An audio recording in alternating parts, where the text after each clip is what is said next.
Sayyidina Abu Hurairah radhiyallahu anhu meriwayatkan bahawa Rasulullah sallallahu alaihi wasallam bersabda, perbanyakkanlah penyaksian kalimah la ilaha illallah sebelum kamu tidak dapat menyebutnya kerana mati atau sakit. Hadis Imam Abu Ya'la Tabir. An Uthman radhiyallahu anhu qala qala Rasulullah sallallahu alaihi wasallam, man mata wa huwa ya'lamu annahu la ilaha illallah dakhala al-jannah, rawahu Muslim. Sayyidina Uthman radhiyallahu anhu meriwayatkan bahawa Rasulullah sallallahu alaihi wasallam bersabda, sesiapa yang mati dalam keadaan dia tahu dengan yakin bahawa tiada Tuhan yang layak disembah selain daripada Allah akan memasuki syurga. Sayyidina Uthman radhiyallahu anhu meriwayatkan bahawa Rasulullah sallallahu alaihi wasallam bersabda, sesiapa yang mati dalam keadaan dia tahu dengan yakin bahawa tiada Tuhan yang layak disembah selain daripada Allah, maka akan memasuki syurga. Riwayat Imam Muslim. An Uthman bin Affan radhiyallahu anhu qala qala Rasulullah sallallahu alaihi wasallam, man mata wa huwa ya'lamu anna Allah haqqun dakhala al-jannah, rawahu Abu Ya'la. Sayyidina Uthman bin Affan radhiyallahu anhu meriwayatkan bahawa Rasulullah sallallahu alaihi wasallam bersabda, sesiapa yang mati dalam keadaan dia tahu dengan yakin bahawa kewujudan Allah adalah hak, maka akan memasuki syurga. Sayyidina Uthman bin Affan radhiyallahu anhu meriwayatkan bahawa sesiapa yang mati dalam keadaan dia tahu dengan yakin bahawa kewujudan Allah adalah hak, maka akan memasuki syurga. Riwayat Imam Abu Ya'la. Salat berjemaah. Allah Subhanahu wa taala berfirman, A'udzubillahi minasyaitonir rajim. Wa aqimus salata wa atuz zakah wa aqimus salata wa atuz zakata warka'u ma'ar raki'in. Surah Al-Baqarah. Allah Ta'ala berfirman, dan dirikanlah kamu akan solat dan tunaikanlah zakat dan rukuklah kamu semua bersama-sama orang yang rukuk, solat berjemaah. Surah Al-Baqarah. Hadis berkenaan tentang solat berjemaah.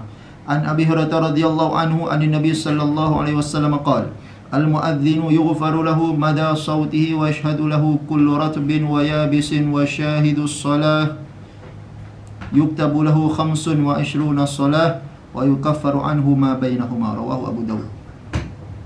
Sayyidina Abu Hurairah radhiyallahu anhu meriwayatkan bahawa Nabi sallallahu alaihi wasallam bersabda, diampunkan bagi muazzin, yakni juru azan, sejauh suara azannya, yakni sekiranya dosanya memenuhi ruang sejauh suaranya kedengaran, maka dosa-dosa itu pun akan diampunkan. Dan semua yang bernyawa dan yang tidak bernyawa yang mendengar suara azan itu akan memberi kesaksian untuknya pada hari kiamat. Orang yang menghadiri solat berjemaah kerana mendengar suara azan itu akan diberikan untuknya ganjaran 25 kali solat dan dikafarahkan dosa-dosa yang dilakukan antara kedua-dua waktu solat. Sayyidina Abu Hurairah radhiyallahu anhu meriwayatkan bahawa Nabi sallallahu alaihi wasallam bersabda, diampunkan bagi muazzin, juru azan, sejauh suara azannya, yakni sekiranya dosanya memenuhi ruang sejauh suaranya kedengaran, maka dosa-dosa itu pun akan diampunkan. Dan semua yang bernyawa dan yang tidak bernyawa yang mendengar suara azan itu akan memberi kesaksian untuknya pada hari kiamat. Orang yang menghadiri solat berjemaah kerana mendengar suara azan itu akan diberikan untuknya ganjaran 25 kali solat dan dikafarahkan dosa-dosanya yang dilakukan antara kedua-dua waktu solat. Riwayat Imam Abu Daud. Keterangan, pada pendapat setengah ulama, ganjaran 25 kali ganda solat ialah untuk muazzin, dan dosa-dosanya antara satu azan dengan azan yang lain akan diampunkan. An Ibn Umar radhiyallahu anhuma qala qala Rasulullah sallallahu alaihi wasallam, yughfaru lil muadzini muntaha adhanihi wa yastaghfiru lahu kullu ratbin wa yabisin sami'a sawtahu, rawahu Ahmad wa Tabrani. Sayyidina Abdullah bin Umar radhiyallahu anhuma berkata bahawa Rasulullah sallallahu alaihi wasallam bersabda, diampunkan bagi muazzin, yakni juru azan, sejauh suaranya kedengaran, dan semua benda yang hidup ataupun yang mati yang mendengar suaranya akan memohon keampunan untuknya. Dalam riwayat yang lain menyatakan bahawa semua benda yang ada, yang bernyawa ataupun yang tidak bernyawa akan menjawab azannya itu. Sayyidina Abdullah bin Umar radhiyallahu anhu berkata bahawa Rasulullah sallallahu alaihi wasallam bersabda, diampunkan bagi muazzin, yakni juru azan sejauh suaranya kedengaran. Dan semua benda yang hidup ataupun yang mati yang mendengar suaranya akan memohon keampunan untuknya. Dalam riwayat yang lain menyatakan bahawa semua benda yang sama ada yang bernyawa ataupun tidak bernyawa akan menjawab azannya itu. Riwayat Imam Ahmad, Tabrani, Bazzar, Majma'uz Zawaid, Ilmu dan Zikir. An Wahsy bin Harb radhiyallahu anhu anna ashaban Nabi sallallahu alaihi wasallam qalu ya Rasulullah inna na'kulu wa la nashba'. Qala fala'allakum taftikun. Qalu na'am. Qala fajtami'u ala ta'amikum wadhkuru ismallahi alaihi yubarak lakum fih. Rawahu Abu Dawud. Sayyidina Wahsy bin Harb radhiyallahu anhu meriwayatkan bahawa beberapa orang sahabat berkata, wahai Rasulullah, kami makan tetapi kami tidak kenyang. Baginda sallallahu alaihi wasallam bersabda, mungkin kamu makan berasingan? Mereka menjawab, ya. Lantas baginda Nabi sallallahu alaihi wasallam bersabda, kamu berhimpunlah di satu tempat untuk makan dan makanlah dengan menyebut nama Allah, maka makanan kamu itu akan diberkati. Sayyidina Wahsy bin Harb radhiyallahu anhu meriwayatkan bahawa beberapa orang sahabat berkata, wahai Rasulullah, kami makan tetapi kami tidak kenyang. Baginda bersabda, mungkin kamu makan berasingan? Mereka menjawab, ya. Lantas baginda sallallahu alaihi wasallam bersabda, kamu berhimpunlah di satu tempat untuk makan dan makanlah dengan menyebut nama Allah, maka makanan kamu itu akan diberkati. Dari Imam Abu Dawud.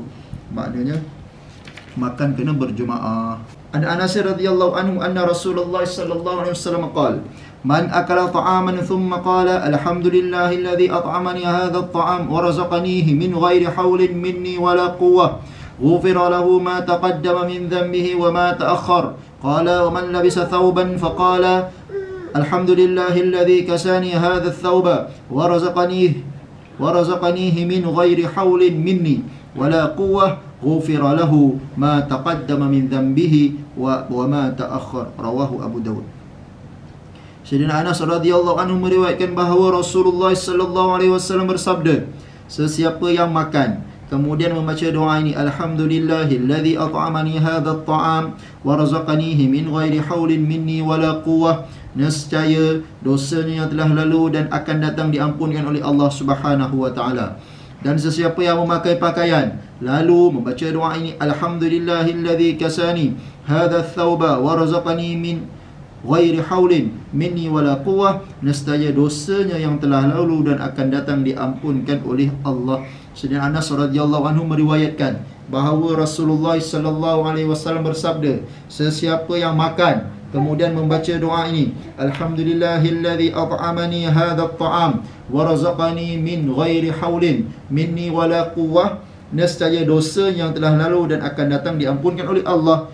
Sesiapa yang memakai pakaian lalu membaca doa ini, alhamdulillahilladzi kasani hadha ath-thawba wa razaqanihi min ghairi haulin minni wala quwwah, nescaya dosanya yang telah lalu dan akan datang akan diampunkan oleh Allah Subhanahu wa taala. Riwayat Imam Abu Dawud. Terjemahan doa makan, segala puji bagi Allah yang telah memberi makan kepadaku makanan ini, dia merezekikan kepadaku makanan ini tanpa sebarang usaha dan daya upaya daripadaku. Terjemahan doa pakaian, segala puji bagi Allah yang telah memakaikan daku pakaian ini dan dia merezekikan daku pakaian ini tanpa sebarang usaha dan daya upaya daripadaku. Keterangan, maksud daripada dosa-dosa akan datang diampunkan ialah Allah akan memelihara hamba itu daripada melakukan dosa pada masa akan datang. Ikram muslimin. An Abi Sa'id al-Khudri radhiyallahu anhu wa an Abi Hurairah radhiyallahu anhuma 'an Nabi sallallahu alaihi wasallam qala, ma yusibul muslim min nasabin wala wasab wala hammin wala hazan wala adha wala ghammin hatta shawkati yushakuha illa kaffarallahu biha min khataayah. Rawahul Bukhari. Sayyidina Abu Sa'id al-Khudri radhiyallahu anhu